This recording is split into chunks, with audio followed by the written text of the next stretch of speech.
Hey guys, welcome to the Fantasy Points Tailgate National Championship Preview Show. My name is Josh Chevalier, and I got with me Kevin Coleman here. Kevin, how are you doing, man? Hey man, I'm doing good. I'm excited. Tonight's the night we've all been waiting for. This whole extra week thing got me all thrown off with the NFL. I forgot today was the championship game, but I'm glad we're here. Yeah, man. Yeah, it's gonna be fun. Are you having a dog in the fight tonight? No pun intended. Well, I was a Michigan fan, Josh, so that did not turn out very Oh, well. But I'm a Bryce Young truther, so I'm tending to okay. lean that way because I love Bryce. He's from California, where I'm from. I've been watching him for a long time. I actually went to his high school games in Modern Day a couple of times, so No I'm a big way. fan. I'm a big fan of Bryce, and I hope that he can pull it out tonight. Okay. Well, good to hear. Good to hear. Glad we can both root against Georgia. So, Yes. not a big fan myself, but hey, Kevin, you want to tell people where they can find your work and what you got going on and things like that? Yeah, you can just find me. I'm a featured devy writer for Fantasy Pros, but at the same time, I have if you like devy, we have a really good podcast called the Devy Royale. You can check that out. And if anything about devy, that's kind of where you can find me there. And you can find me at Twitter at @DuBois_22. Yeah, that's awesome, man.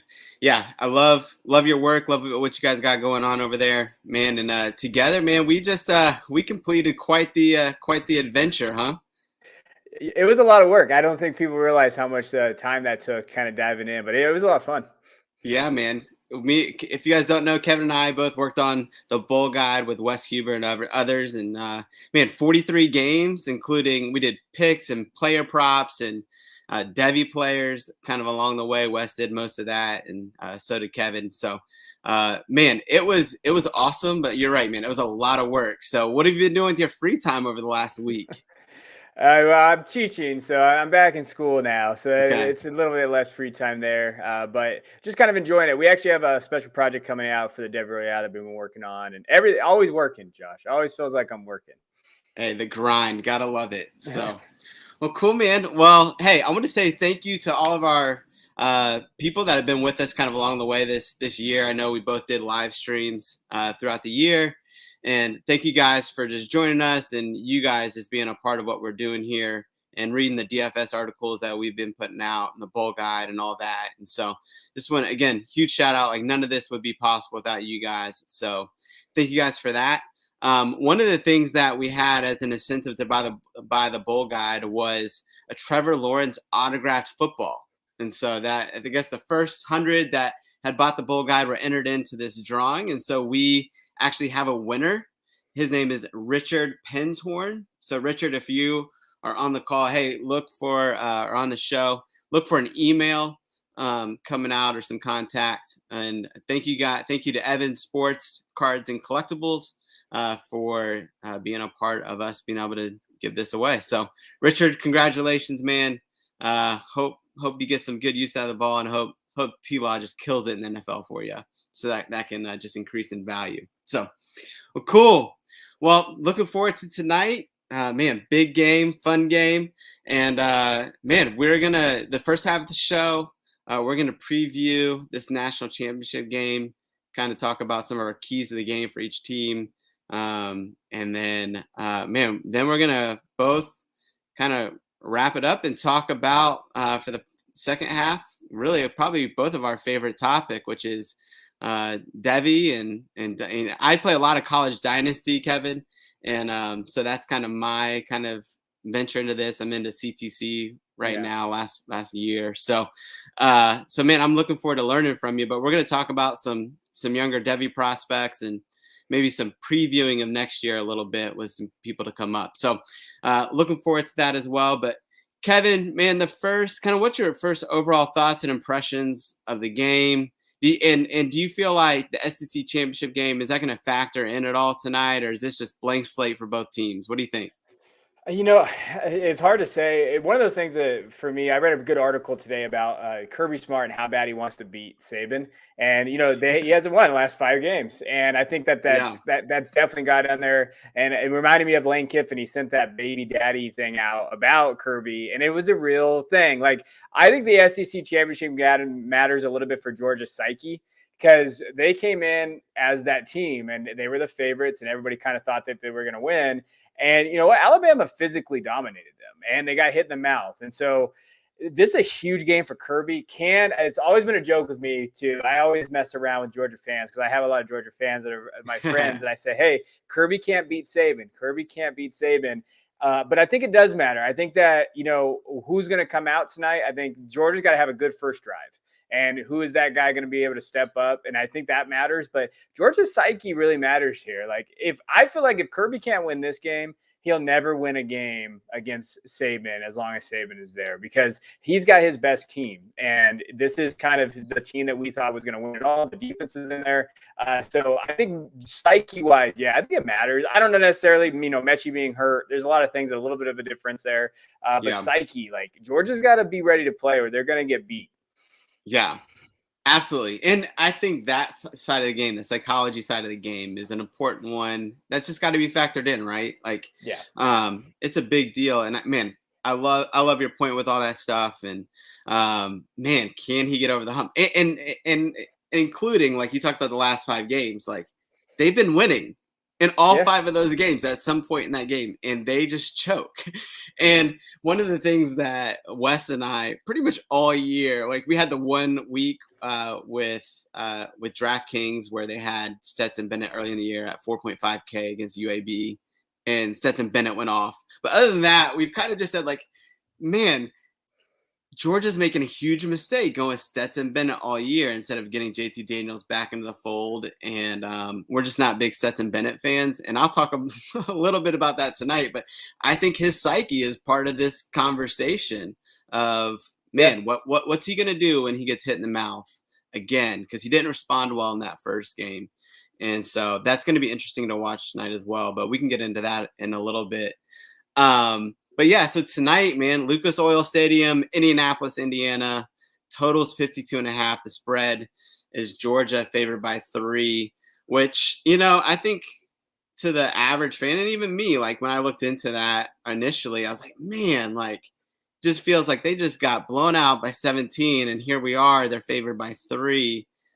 Seems a little surprising, but one of my favorite guys is Bill Connolly in the college football industry. Just love his advanced stat stuff. And so I was reading some stuff by him, and he basically went through, like, every single advanced stats category. And it's like, all except, like, offensive S&P plus, like, Georgia's got they are ranked higher, and, pretty similar strengths of schedule and all of that. And so I don't know, it's interesting going into tonight. Cause I think from the psycho-emotional part of things, you look at Bam and you go, hey, they got the advantage, but then on paper you got Georgia. So it does seem like, man, it's going to be interesting to see where this goes. But what are your keys to the game for Georgia?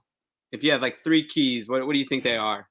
Yeah, so the first one I was looking at, and we talked about this on the show last week with the guys. I said, you know what, they got to turn red zone trips to touchdowns. So one of the biggest things they didn't do in the SEC championship game is when they got to the red zone, Alabama's defense didn't break. They bended and they got him into that area, and they didn't give up touchdowns. And I think that was massive. There was that drive where they had to kick a field goal, and I think if Georgia would have scored there, I think that they would have changed kind of the tone of the game. So that'll be interesting to see on that first drive tonight. Can they establish that? Can they get in the red zone and score? And then put some pressure on that offense? Because Alabama's offense has some question marks. So I think that's the biggest one for me.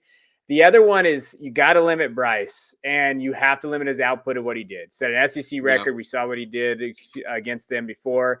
And you know what? They don't really challenge the receivers at the line. And I do think that Alabama's receivers, especially Jameson, I know Jameson's fast, but what do we do if they have that press coverage against them? And I want to see them physically kind of dominate these guys. Like, Slade Bolden is probably going to have a good game tonight. And if Slade's that guy, you're just like, he's out there. Like, that's great. And he's the Stetson Bennett of Alabama wide receivers. He is. And, like, but those guys, like, let's challenge them, let's challenge them up front, see how good they are there, and challenge them with physicality, and don't let them get into their routes, especially with Mechie being hurt. Ja'Cory Brooks is going to have a big game, like those guys, and see if we can get them off their game. So I think the defense is there. And then who's going to emerge in Georgia's receiving room? Like, is it going to just have to be the Brock Bowers and he's just going to have to be a god? Or can one of those guys step up? And is it going to be Burt McConkey? I still love George Pickens. I don't know if you were ever a George Pickens guy. Oh, yeah. I love That's why I George, hate except Stetson Bennett. yes, He yeah, killed I him love last him. year.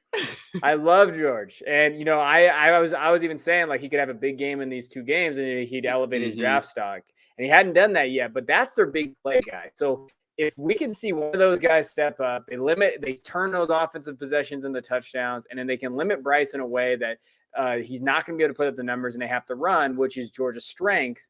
I feel like Georgia would come out on top there, but someone's going to have to step up in that receiving room. It cannot just be. We know Saban's going to game plan for Brock now.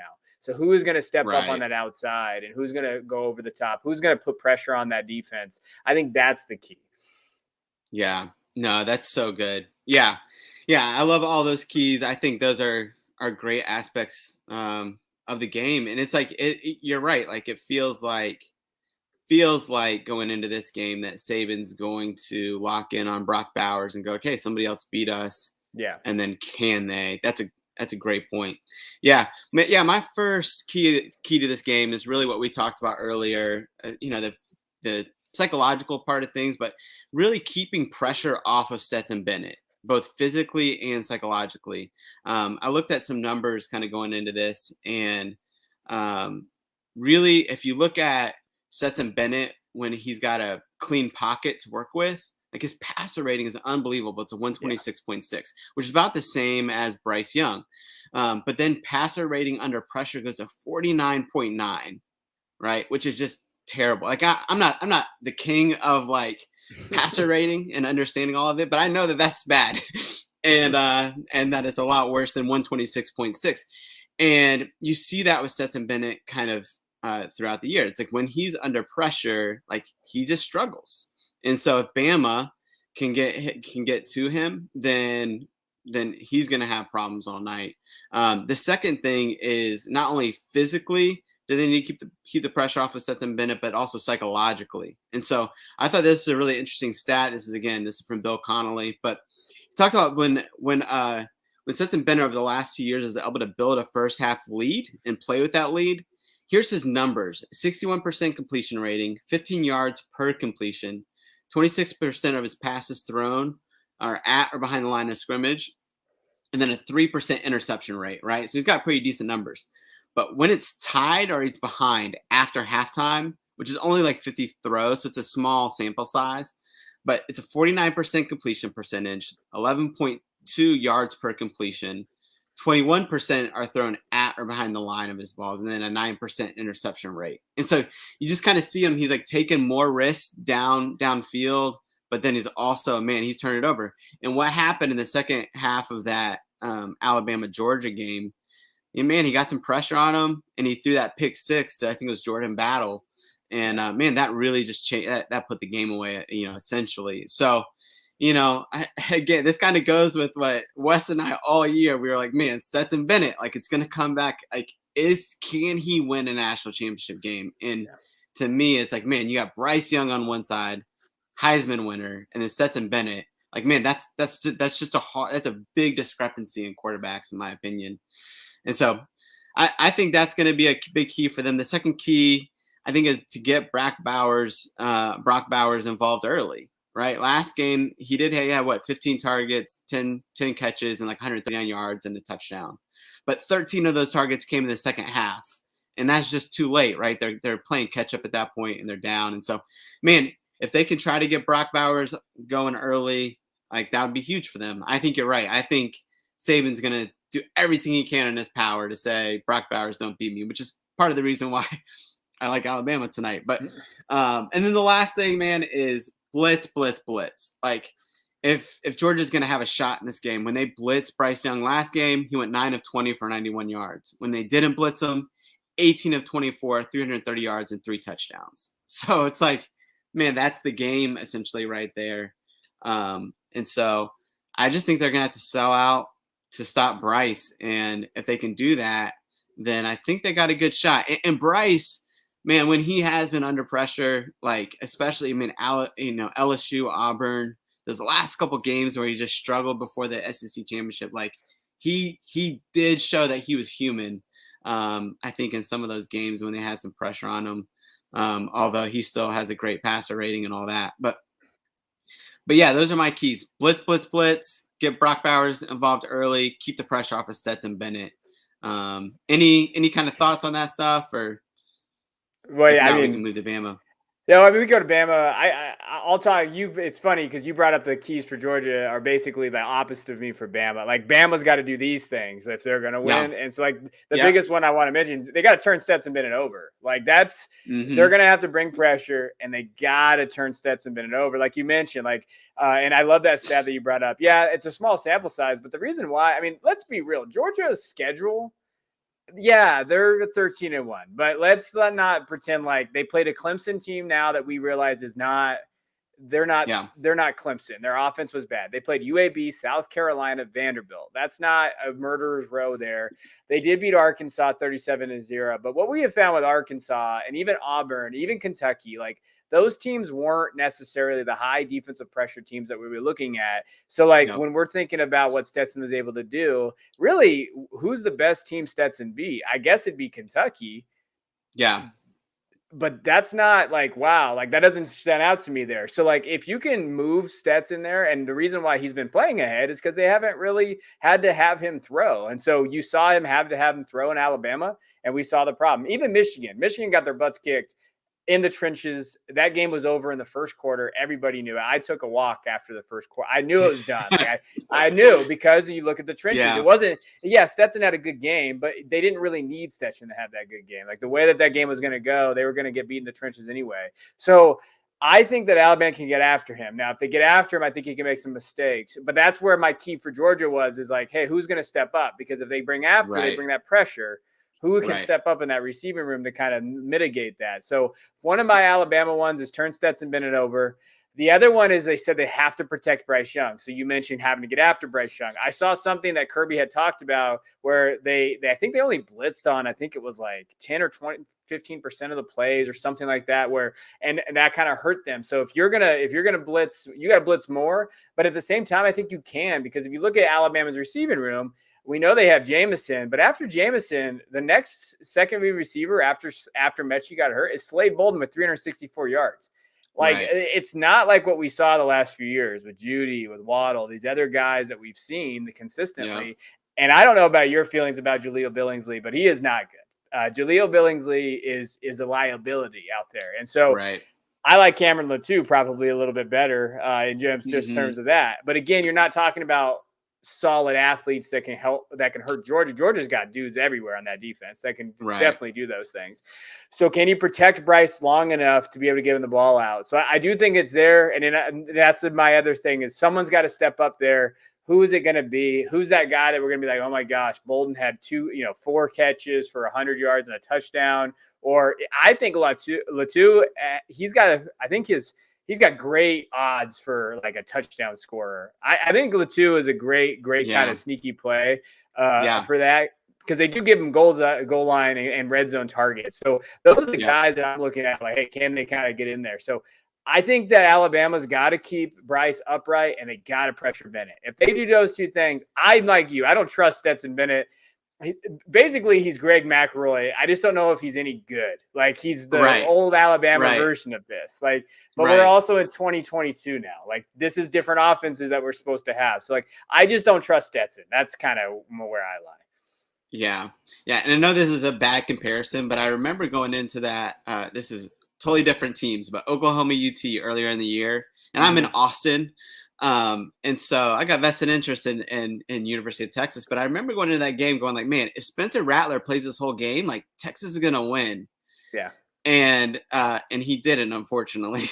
And, Caleb Williams came in and we know the story, but it's it feels man, if Stetson Bennett struggles early, do they go to JT Daniels and, kind of like what happened a few years ago with Jalen Hurts and Tua, right? Where Jalen Hurts just struggled and then went to Tua, and then maybe that's a game changer. But that, honestly, that feels like it's one of the only ways that I don't see a Stetson Bennett team beating this Alabama team personally. But yeah, you never know.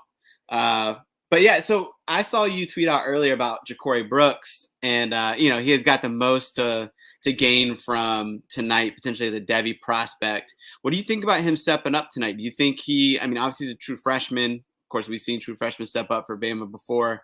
in these situations. But what do you think about him tonight? You think he makes an impact in this game, or I what? think he can. What we've seen from him in the last few weeks, and the thing that I watched about when I watched the film, I mean, he's had 9 receptions, 145 yards, and 2 touchdowns. And then against Cincinnati, he added that big touchdown, and he had 66 yards. And I think the Yeah, biggest thing that I saw from him is that he's getting confident. Bryce has confidence in going his way now, and we saw it against Auburn. That's the only reason why they beat Auburn, and then we saw it here. So he's not afraid to go to him in big spots. So I do think that we could talk about him being there, and he's probably going to be. If Mechie leaves, which I don't know what he's going to declare or not, you could realistically see Brooks being the wide receiver 2 on that team. Or, I mean, if Mechie's still there, he's going to be wide receiver 2. They have a lot of holdovers and a lot of younger guys. Like Brooks is a very talented guy. So I could see them. The confidence thing is what building. And obviously Saban has confidence in him as well. So like if they're going to have confidence, you're going to see those guys kind of break out. And keep an eye on our guy, JoJo Earl. He's so fast. Like that guy.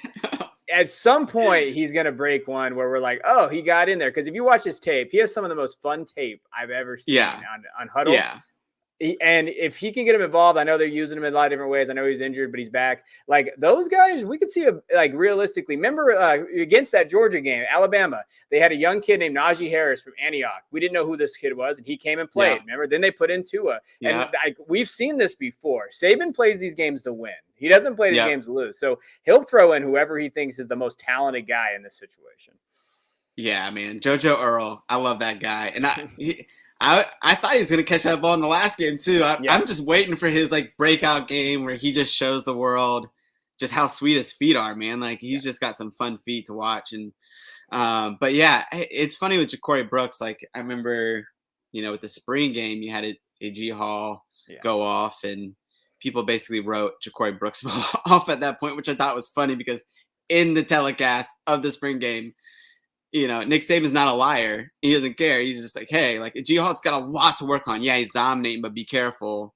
And that's essentially kind of what played out this year. But Ja'Cory Brooks, man, he's smooth, right? He's the number 2 overall wide receiver in the 2022 class, according to 247. And I mean, he played at IMG and did well there. And obviously he's from Miami. And he just crushed high school competition there. So like, I mean, we know what Miami wide receivers have done at Alabama, right? Like you got the Calvin Ridleys of the world. And, even before that you had, Mari Cooper, the list goes on. So Ja'Cory Brooks, man, I would love to see him step up tonight. I do think it's interesting. Like he plays a different game than Mechie. And I loved what Mechie did.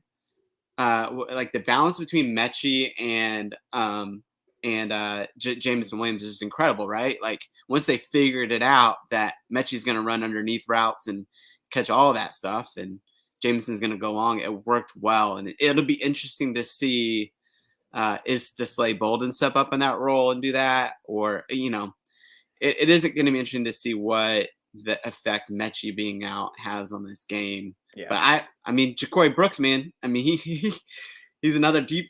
He can get open deep, and if there's one thing that Bryce Young does elite, it's extend plays behind the pocket and then just rip it. So I don't know. Who knows? It'll be interesting to see. Any other keys on your side? That's Alabama? Pretty much it for me for Alabama. Like protect Bryce. Someone's going to step up and go after Bennett and see what you can do there. And if you turn him over twice, it's over. I don't see him. It may be one. He might be to give away with one. I love the prop bet of 0.5 interceptions. I'm smashing it over on that play. It's funny. I'm in a group chat with a guy named Chris K and Mike Bainbridge, and Mike Bainbridge he's all into props right now. He's like, man, that half interception, man. If you guys can find that prop, go smash it because it's happening tonight for sure. But yeah, I'm with you, man. If they get pressure on Stetson Bennett, game's over. And Will Anderson, Dallas Turner, Fedarian Mathis, like they've just been killing it over the last half of the year. So it'll be interesting. I mean, I think they went from the first half of the year averaging like 2 sacks a game to like 5 sacks over the last half. And so, I would expect them to be able to do it. I mean, this is why Nick Saban's the best coach of all time. So, in my opinion, but stats seem to back that up too. But yeah, I'm with you, man. And I think if Alabama, if they jump out to an early lead and they have that pressure, then it's going to be a really tough game for Bennett. If they throw in JT Daniels, that could be a difference maker, especially for Pickens. Because, man, when Daniels played last year, Pickens crushed it over the last 2 or 3 games of the year or whatever he played. So, all right, predictions for the game, man. Okay, we'll do this. We're going to do over-under, then we'll do spread, and then we'll do winner of the game. So the over-under for this is 52.5 points. What do you think? You think it's going to go over or under? Yeah, it's a tough one. I think this is a perfect line. I hate Vegas because it's right so on good. It. I'm going to say over. I'm going to say just over just because I think it can be like, I'm not a math, it's like 28-24. So I believe that's just over 52.5. So something like that. So I'm going to go to over on this one. Yeah. Yeah. I'm with you. And I don't know if it's just because I like overs or if it's 41-24 last game or what, but man, 52.5 just for, especially the Alabama offense. I mean, it just feels like, I don't know. It's been a long time since they're just getting shut down like that. I mean, I guess, we had the Auburn game and stuff like that, but I'm going to go over as well. I do think that line's good, but man, 52.5 feels like with Bryce Young, I think they're going to go over that. But okay, spread for this one. So I saw that it's up to, and I get most of my information from covers.com and what they're doing. So I got 3-point spread on this one, up from 2.5. So what do you think? 3-point spread in favor of Georgia. I'm going to go Alabama still. I'm all right on Alabama. So I'm going to go Alabama as well. Yeah, I'm going to be pretty boring, and I'm going to go Alabama as well. Man, everything we've talked about, it comes down to me. It's like, man, Stetson Bennett and Bryce Young. And it's like, man, who's got, you got comparable teams on either side. And then you got, who's got the better quarterback, and it's not even close with Bryce Young. So, and then for my winners, Bama as well. What about you? Bama. I'm going all Bama. So that means everybody out there is going to go Georgia. But I think Bama, I can't bet against Saban and Bryce. And I always quarterback. If you watch college football, it's about the quarterback. I don't care what anybody says. And if Stetson Bennett makes me look like an idiot tonight, then so be it. I'll shake his hand. Hey, good job, Stetson. You're the guy. But I can't bet on Stetson Bennett. So if that comes back to bite me in the butt, then I guess I'll just have to live with it. Honestly, like it made me, when I see the spread and I look at it, I go, all right, am I an idiot? Like, it makes me feel like, oh, like Vegas is smart. I always assume Vegas is smarter than me. And so I'm just like, man, what am I, like, I'm clearly missing something, but man, my senses, and like you said, like quarterback wins, and Bryce Young is the definite better quarterback. And so, I guess we'll see what happens tonight. And the other thing is, man, if Georgia wins, they're over the hump, and then, man, are they going to take over things? And you got Bama and Georgia. I don't want 2 like top dogs like that, because I want Michigan to have a shot, and I want Ohio State, and I'm a Miami Hurricane fan, so we think we have Mario Cristobal. So you guys have been back for 21 years. What are you talking about? Yeah, every year, Miami is back, baby. But now that we can actually pay players, we got a chance legally. You were just doing it before. Yeah, you were just doing it a little bit before. Yeah, for sure. All right, man. Well, let's switch gears to something that both of us love here. Both of us love. I mean, obviously, you make a career off of devy stuff, and I like to play in it. That's how Wes and I, really got to become good friends, was playing college fantasy football, dynasty stuff. And so I've fallen in love. All I do in the off season for my work or not work, but for this hobby is I watch prospects all off season. That's how I study up for redraft and the rest of the stuff. So I love this stuff. I'm new to the C2C game. That's really what I've been playing. Some of that is because there's a little bit of an advantage with college football in there. So I'm playing that more. And but yeah, so I'm here mainly to learn, and then I'll give some opinions, and you can talk about how awful they are. And that's fine. And this is going to be all like super basic, and I'm sorry, but like I didn't know how deep like really we could go, and it just seemed like a lot of information. So I'll let you kind of like, you can take this as your top guys, or you can talk about just your favorites or whatever you want to do with this. But I want to talk about basically your top devy players at each position. And again, have some fun with it, take some liberty, because obviously we might be just talking about the same people over and over again. But So I want to go by position. So top favorite, whatever you want to do, player at QB. What you got? Well, I gotta go Bryce Young. I mean, he was my Yeah. QB1 even going into this year with DJU. Like I was a big believer in Bryce still. I said, hey, we haven't seen Bryce yet. Let's relax on DJU. Let's see what Bryce can do. And I will say, like, I want everybody to know, like, if you don't know even what devy is, like, I'm really pushing for everybody to get into one league. If you play Dynasty, you should at least try to get into some devy stuff. And like, you don't need to know these dudes that I know. And Josh knows way more college football, probably like the other guys. I'm not in. I don't do fantasy college yet. I'm gonna do it this year because I have some people that are asking me to do it. But I know those guys, but like I don't know those deeper guys. But I think sometimes when people get into devy, they think they have to know all these guys. You really don't. You really just need to know 25. Like even then, like even if it's a small devy league, which I really want people to do like one round. Just do one round. As long as you know who Bryce and some of these guys are, you'll be able to handle it. But Bryce to me is the clear-cut QB1 of the class. He's got that Russell Wilson kind of. I know people talk about Russell and his ability to kind of extend plays.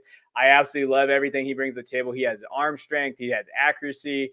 And you know what? If he wins tonight, he could go down as one of the best maybe the best quarterback seasons we've seen. And I know that's, sacrilegious to say, but it's not. I mean, he won the Heisman. He without Bryce, they win 8 games this year. I don't care what anybody says. Like they've had a lot of problems on that offense. They've had a lot of problems defensively. You know what has kept them in games is Bryce. So I look at him as being the top prospect next year in a loaded class in 23 class. And he's really a tier in himself. I don't think CJ is close to him in his class. I think it's Bryce and everybody else. Yeah. I love that he's gotten up to 195 pounds too. And coming in, I think it was 180.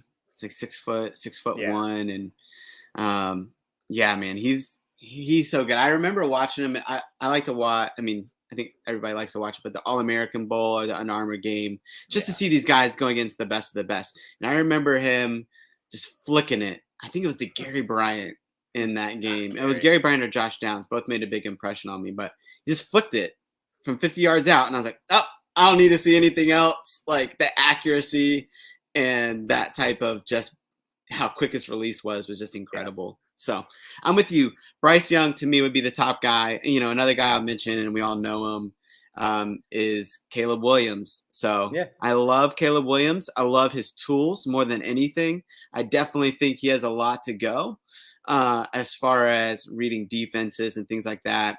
But he's going to go be with Lincoln Riley. And I think Lincoln Riley can develop him. But he was playing street ball out there this year. I don't know really what he was doing because there's a lot he's got to really improve on in his game. But a guy that can run like that and's got that type of arm strength, it's like you like to see those tools for sure. Yeah, I love. What do you think? I didn't miss on Caleb. He came from a really predominant running offense in high school. And I wasn't like, I was like, hey, got to develop there. And I will say, you're right about Oklahoma's offense this year. It was not good. So, like, the one thing that everybody's loving Lincoln Riley and all this stuff, like, it took a step back this year. It truly did. And people, I don't think necessarily realize that. So, like, Caleb's got a lot to do. And then now we just saw what happened with Rattler and DJU and these guys with devy quarterbacks. You got to be very careful. Like, if he's going to go to USC, which it's starting to seem like with Jackson Dart getting himself in the transfer portal that he might go there. This kid's now a 19-year-old kid. He's going to his second school. He was in some press box last night during the Rams game. Like there's a lot of things about him that he's got to show maturity. And so I think you got to be a little nervous. Like these guys need some time to develop. And I think that he definitely does, but he's got the skills, man. He makes a couple throws off like his back foot and his ability to extend plays. You're just like, that's special. And like, they talk about it. I listen to, a lot of different podcasts, but my NFL podcast is Bucky Brooks and Daniel Jeremiah. They talk about it all the time. I love them. And Bucky just says, you know what? They do a whole research thing on like guys that have it. And it's hard to qualify it, but they do all those Elite 11 things. And they said, man, Caleb has it. Like there's something with Caleb that when we talk to him, he has it. And so that makes my ears perk because they've always talked about these things and they're pretty good at it. I like Caleb. I'm interested to see where he goes and how he develops though. But I think he can be and that class isn't the greatest. That class for quarterbacks is kind of rough a little bit. There's some things they're going to have to pop out there. We're going to see some new guys pop up this year. Yeah, for sure. Yeah, it's gonna be really interesting, and I do think it needs to be said about Lincoln Riley. When it comes to his guys that he's recruited, right? Like he Yeah. hasn't developed them. No. Like all the guys, and I know this is like popular, and everybody knows this, right? Like he's gotten all transfer guys that have been the number one recruits, or sorry, the number one draft picks. And so I am interested because Spencer Rattler did not develop that. I mean, everything that happened this year was happening last year in 2020. It's just I think less people are watching because of COVID, but he couldn't read a defense, and so now, now you're going on, and Caleb Williams I think is the same thing. Like he wasn't reading, and of course the offensive line wasn't good. There's all that stuff, but I do think there's something to be said about that with Lincoln Riley. Is like, are people figuring him out? And and that'll be interesting to see, and we'll find out pretty quickly. So but yeah, next position, running back, and I love running back, so this is my favorite for sure. But what you got? This is your forte. All right, so I'm on clear board here. I know I'm the outlier here. I personally believe Travion Henderson is the best running back in college football. I know everybody's going to say Bijan, and I love Bijan Robinson, and I'm there, but he's special, and I hate it because he's a freaking Ohio State player, and I enjoy watching him play. His subtleness, his explosiveness. He's one of the fastest players in college football. He's dual threat everything, and I think he's quicker than Bijan. Like when you watch him play, they're very close, but I think that they're different styles, which is fine. But I think that Henderson, if I'm in a draft and I have the 101, I'm taking Henderson. Like I think that just based on his style of play, what he can do, I think that he's going to be. I know that all my injury guys out there, all my gurus, don't yell at me, Edwin, but I do think that like Henderson's profile is better than Bijan in terms of like injuries, and we haven't seen him get injured, and he got usage. He got so much usage this year, and he looked amazing throughout the season. It looked like he got stronger as he went. So to me, Henderson is my 101 from the running back position. But man, these classes are so fun coming up. So there's a lot of guys that can pop out here. Yeah, man. Oh, I love Travion. He actually won me a couple championships this year because I had him everywhere. And he's such a special talent. It'll be interesting to see what he actually runs in the 40. I mean, he's got to be low 4.4s, maybe high 4.3s. Yeah. Because it's just crazy. I mean, you watch even the first game of the season, right? Minnesota, he takes that swing pass. Yes. He's a true freshman, and he's just dusting people. And it's just like, man, if he gets any kind of space, he's gone. And I think that's the difference. Like, I mean, Bijan, I love Bijan. Bijan does not have the top speed Bijan to me is going to run maybe mid 4.5s, honestly, maybe low 4.5s, but he's not a burner the way that people think. He's just so quick to me. I mean, he's so twitchy, and his subtle movements in the hole, like with Bijan, but Travion, like, that top end speed, and just give him a little bit of space, and he's so much fun. And he's only 200 pounds right now, right? Like, what's he going to get up to? I think he's going to get up 210, 215 at least, right? Yeah.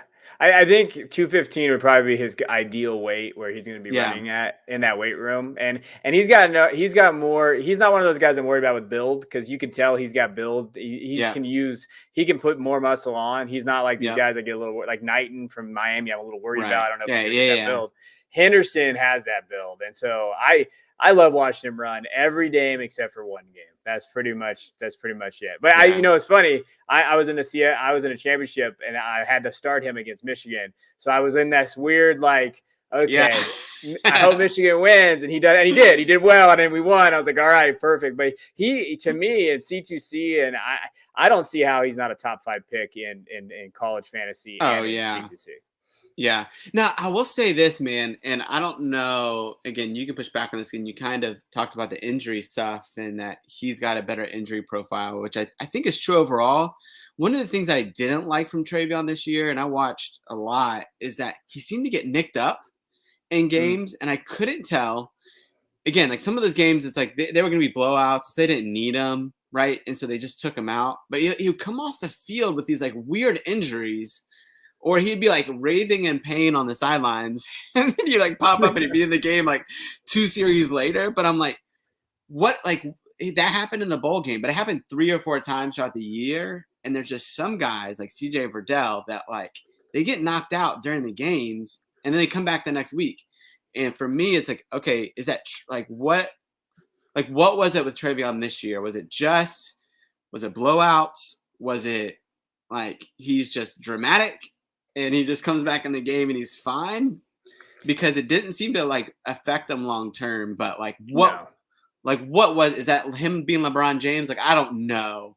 I'm trying that's the only part of the game for me that I have like a question mark on him of like, is he tough? Like, is he tough as a running back? Because everything else is just amazing. But I mean, it seems like he is. I mean, if you look at what he did against Tulsa at 24 carries and in 28 against Penn State, I thought his best game was that Penn State game. In my opinion, when he played against Penn State and what he was able to kind of do and go through, like he did fantastic. And then, I mean, the short work he did against Rutgers, 8 carries at 71 yards. That's for our producer, 1 touchdown. But yeah, if you look at like what he was able to do, like I think he's special in that area. It's pass catching though. He had 312 yards receiving this year, and he's a receiver. He's not a swing past Brian Robinson type of kid. Like he can run routes and he's got good hands, and I think he elevated himself there. So I thought that Henderson looked good, and again, I think the injuries thing you never really can judge. But I mean, Bijan had some real injuries, like that his arm, his other stuff that he had. So even though he kind of came out and threw the point, when they went to him, that's when their season changed. Like when they gave him that rock, and he's listed at 210 actually. So if there's a way he can get the 220, that would be ideal for me personally. That Gun's listed at 210. Yeah. Dang. And listed I didn't realize. Is, okay, because I had looked and I thought it was 200, but man, if he's at 210, like that's incredible. Because he doesn't look 210. No, obviously you're right. He has the frame to get up. But he looks like he's 200 pounds right now. Yeah. And so it's like, man, if he's already 210, like 215 is easy for him. Oh yeah. Like then that's a one in a lifetime type. I mean, this kid is that good. Yeah. Cause I think with Bijan, he's my favorite guy. I kind of love that guy. But again, how are people going to react when they see he runs a 4.5? Because I think right now people think he runs like 4 threes or something, like he's Saquon Barkley, and he's not. Like that's not his game. He gets caught from behind, and so I'm curious to see if people are gonna poo-poo on Bijan a little bit when he comes out and he tests and all that stuff, because I don't think people realize right now. Yeah, analytics guys are not gonna like Bijan as much as I think film guys. I think that'll be one of those fun things that I won't get involved in, but I'll watch from the distance. Yeah.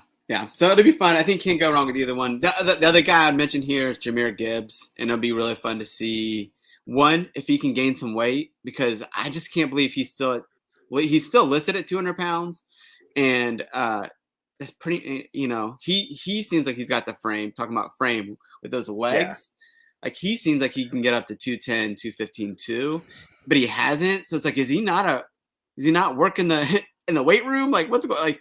So I'm interested to see at Bama, can he run between the tackles, and can he gain 10 to 15 pounds? And if he can, like that dude's he's special.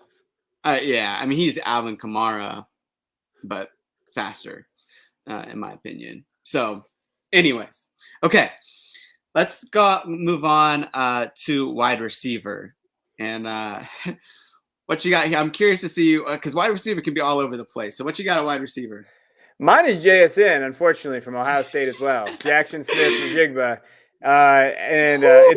It's well documented that I've loved JSN before it was cool. Okay. Like before all these people jumped on the Jackson Smith-Njigba train, I actually said he was going to be the wide receiver 2 on Ohio State this year, and I got laughed at by my boy Devy Kane. So I'd like Kane to know I was right, because I thought he was better than Olave. I really did. And the thing about him, he went to one of the toughest divisions in Texas football in high school, the 5A program that he was at, and he broke the receiving yards record.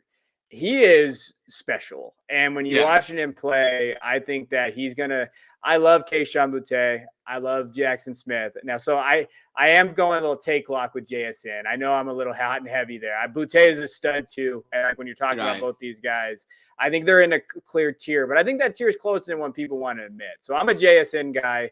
but I also love Boutte. But I think JSN to me right now is special. And what he's able to do next year in college football, that dude is going to go off because he's going to be with Stroud in that offense. And you're going to want everybody on that offense, but especially him because he's going to get targeted like crazy. Yeah. Yeah. He's my wide receiver 1 in CFF next year. Yeah. And that's not surprising, right? After what he did in the bowl game. So I'm not, it's not a hot take. But I mean, to why I'm with you, man. I think he's the top devy wide receiver too. And I think you just watch that Utah defense is good. Yeah. Like, it's a really good defense. And the way that he's able to get separation in his routes is ridiculous. And man, and do you know Matt Wispe at all? Yeah. Yeah. I know Matt. Okay.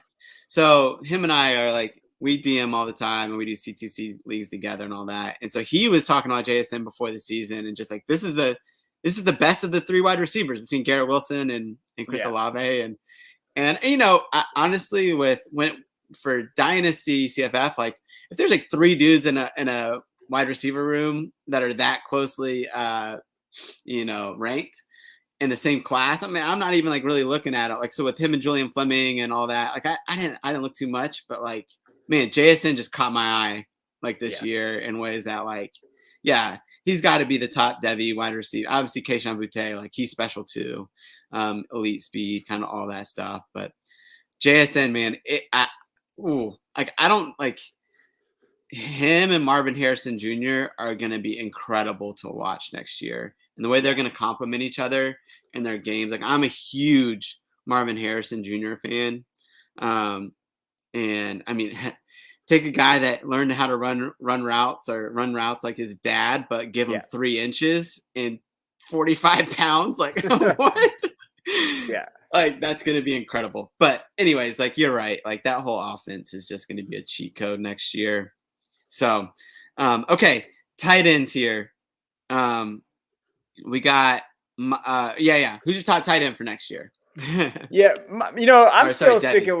I'm still sticking with Michael Mayer from Notre Dame. I know Brock is that guy for a lot of guys, but Mayer does a lot of good things well. And I think that in this new offense without Brian Kelly, I do think that we're going to see kind of maybe them open it up and use their positional players a little bit more. And I do think Mayer is going to be on the receiving end of some of that. And I do think that we're going to see maybe him more as a receiver. But the thing about Mayer, he's a hell of a blocker. Like he does everything. So when you're looking at that tight end position, which I think is really hard to sometimes in devy tight ends, especially if it's not tight end premium, I don't really touch tight ends because I'm not going to worry about it. I feel like it's a reach on most of these guys, especially like look at Jaleel. He was going tight end 3 in a lot of drafts this last year. And that, so I think Mayer can definitely elevate himself there. So it's really between Mayer and Bauer, in my opinion. And I think Mayer just tips the scale for me a little bit more because he's going to be eligible quicker in devy. And I do think that he can have a value and he's going to get probably 1st round draft capital. I'd be very surprised if Mayer doesn't.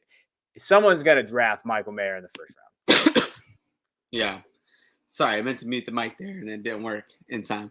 I'm actually recovering from COVID. Got COVID last Wednesday, so here we are. So it's Omicron. It's been pretty light, so pretty asymptomatic. But sorry about that. But yeah, man, Michael Mayer. Yeah, I'm with you. I mean, I think part of it too. I know you don't have to be 6'5" as a tight end in the NFL, but I like 6'5" tight ends and Michael Mayer. You're right, the blocking. He's just more complete. Less question marks for him, right, than for Brock Bowers. But Brock Bowers would be number 2 for sure. Okay, so a couple of things to wrap this up. We got a few different kind of quick categories here. But who's your favorite devy player overall? JSN. JSN's my guy. I'm going with him. Yeah. It's so hard. If he was on any other team, I'd have a jersey, but I just can't do it. But to me, it's one of those guys, when I first started getting into this a couple of years ago, I've only really been doing like analyst stuff. I mean, I've been playing for a long time. JSN was one of the first like profiles I wrote. And I said, hey, watch for this guy. Like this kid is special. Yeah. I watched his huddle tape like we all do because we're all degenerates. And he was someone that I pinpointed. So he has a special place in my heart. So JSN is my favorite devy player. Yeah, that's awesome. What about any guys like not on this list that you would say or that you didn't list already? This is a kid. He's my sleeper too. But Nathaniel Dell from Houston. Yes. You probably, from a college football perspective and fantasy perspective, like this Yeah. kid's good. Like, you know what? Yeah. I know he's only 155 pounds, and I wish I was only 155 pounds. Like, I Yeah. really do. Like, I wish I had his, but he has been, I wrote about him in my devy sleeper article that's coming out next couple of weeks. If he can get a little bit, it's 170.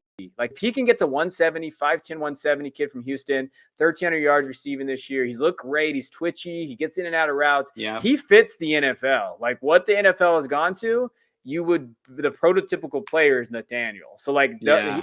he is really kind of, he's got great ADP. I think it's 19th round right now from basically the last mock I did. Oof. So that's in those kind of formats. I like Nathaniel. I think Nathaniel could be really good. Yeah, and he's great in like a TCC, right? Because he's going to give you college production, but also, man, if he's going, even if he's going the 15th, 10th round, like that's still great value for a guy like that. I wonder what his 100. Do you know what his 100-meter is or 40 time? Have you ever? I do. I mean, he's fast. I mean, he's got to be below 10.8. He's got to be below the elite mark in the 100. I know he has I know he had a track meet, and I don't remember off the top of my head. Yeah. Well, while you're looking that up, I'll talk about my favorite devy player. I got a few, man, but Xavier Worthy, man, from Texas. Like I love the way he was able to do this last year. I mean, he ran a 10.55 in the 100-meter. That's under the 10.8 100 meters elite category. So, and we just saw what he did as a true freshman. He like Nathaniel Dell, like he's got to gain some weight. So he's not putting in my top categories yet. So I want to see him get up to 175, 180. If you get up to 180 and maintain some speed, holy cow. Yeah. But Xavier Worthy, man, he can run routes. He can deep, short. So, yeah, I like him a lot. And then Marvin Harrison Jr. is another one that I wish he didn't go off in the bowl game. Because I feel like it would have depressed his value. And it's like now it's like, man, 3 touchdowns, 70 yards, like, and I think he's gonna be a fun one to watch next year. So yeah. Did you find anything on any 100 meter times? Or? Okay. I cannot find on there. He's fast, guys. He's very, very fast. Like I have a feeling like he's good. Twitchy. He fits the NFL mold 100%. And if you're familiar with like a Calvin Austin from Memphis, right? Like it's that type of speed, right? Like it's elite track speed, probably running 10.6, 10.7 in the 100 meters. So yeah, Nathaniel Dell, awesome. I love that you did that one. Okay, any other sleeper than Nathaniel that you want to give us? A guy that I've been kind of measuring a little bit, and I love Jalen Knighton from Miami. I've always kind of been a Knighton guy. You're a Miami guy. Like we had a startup a few years ago with all the big guys in the program, and I took Knighton over Chaney, and then over why can I not think of the other freshman at the time? You should know who's the backup running back that got hurt. There's Cam Harris. Harris. Chaney, Cam Harris, and him. I basically took Knighton over all those guys because you just saw something special with him. I thought he had some good usage this year. He fell off a little bit towards the end. Even though his size is at 190, like if he's that guy, he kind of reminds me of James Cook in a way. Like if he can kind of be that guy receiving threat, if he can maybe work his way up into like 3rd round draft capital, that's what you would hope for. But probably 4th round is where I have him. I think middle 4th I have him right now in my projections. But I like him. I don't know, what's something about him. I always get made fun of on the show because I love these 190-pound running backs. But I like him. Like there's something about him that I love his mold. It seems like he's maturing a little bit. And so it'll be interesting to see what he does with Cristobal though. Yeah, for sure. Yeah, and I mean, we saw and I know it's not going to be the same OC because it won't be Joe Moorhead, but we did see what they did with Travis there at, that's a perfect honestly, perfect comparison to a Jalen Knighton in some ways. So as far as where they win, I like that a lot. Jalen Knighton, sleeper for me, and this is real sleeper. I'm gonna look real dumb potentially in a year, but a guy that I had even coming into this year that I thought could go off, and he did, was Devin Leary from NC State. Okay. He's a QB, 6'1", 212 pounds there at NC State. He's not a runner, and but he's not a statue either. But I mean, he had 3,400 yards, 35 touchdowns, I think, 35, and I think 5 interceptions. So had a good touchdown to interception ratio. He's got a strong arm, and so I'm really interested to see where I think if he would have gone into the draft year, he got drafted maybe 5th, 6th round. So like, man, what can he do this year? I think he's got some guys that are returning there at NC State. But I like him. I think he's a guy that could definitely rise up some draft boards. I wish he was 6'2" or 6'3". I think that would help him with where he wins, like what he's good at. Yeah. He needs to be a little bit taller. So, and I'm big on like how does a guy win, right? Like, so Marvin Harrison, he's not a burner, but that's okay. That's not how he wins. He wins with routes, and he's a bigger guy. So Devin Leary, if he was 6'2", 6'3", he wouldn't be in the sleeper category. So, but he's a guy, man. I think he's gonna make NFL rosters, and we'll see what he can do with it. But all right, last thing, and then we'll get out of here. Then you got a hard stop here in a couple minutes. But favorite incoming freshman? So there's a kid that I really like. His name is Nicholas Singleton, running back going to Penn State. This kid is like what I thought Travion Henderson was going to be last year. Like, I didn't mind reaching for Travion Henderson in my drafts. And it's funny you brought up our boy Matt, because I took Travion at the 110 in a league, and he thought it was the dumbest pick ever, and he made fun of me about it. And then now it looks a little different now, because he had said, oh, he's not even going to get any run. He's not. And I said, talent wins out, man. And he is talented. And I said, and I can see the same kind of thing with Nicholas. Like, he's fast. He can catch balls. He's probably the best running back as soon as he steps foot on Penn State's campus next year. I don't care about these other guys that they have there, these other guys that have popped up. He is the best athlete. So if Franklin wants to win, he's going to have to put him on the field. And so I think I'm going to have the same kind of trajectory as Henderson. So if you can grab Singleton, that's a guy that I really like. And I love Raleek Brown from Mater Dei going to USC. Yeah. I really liked him. I know he's small, but you know me, I love my small guys. But I think that he can be used in two different ways. Receiver, I love him as a college asset. Devy's still time to tell, but college-wise, I do think he's going to get some run next year. So those two guys are on my radar. Yeah, for sure, especially with running back Ingram from Keontae Ingram. Yeah. With him going pro for sure. Nicholas Singleton, he's one of the guys I have listed here as my favorites. Yeah. Man, Jonathan Taylor reincarnate to me. Yeah. Like he wins in the same ways. It'll be interesting to see how quickly he can get up to speed. But I mean, I like Katron Allen coming in there too at Penn State, like from IMG. He impressed me in the Under Armour All-American game. But part of that is that I was just glad he did so well, and Branson Robinson didn't from the Georgia guy coming. I'm not a big fan, so we can talk about that another time. But again, I don't like the way he won in high school, and I don't think it translates. But all right, my guy here, since you took Nicholas Singleton, would be Cade Klubnik. So I love Cade. Again, I'm from Austin, so I understand.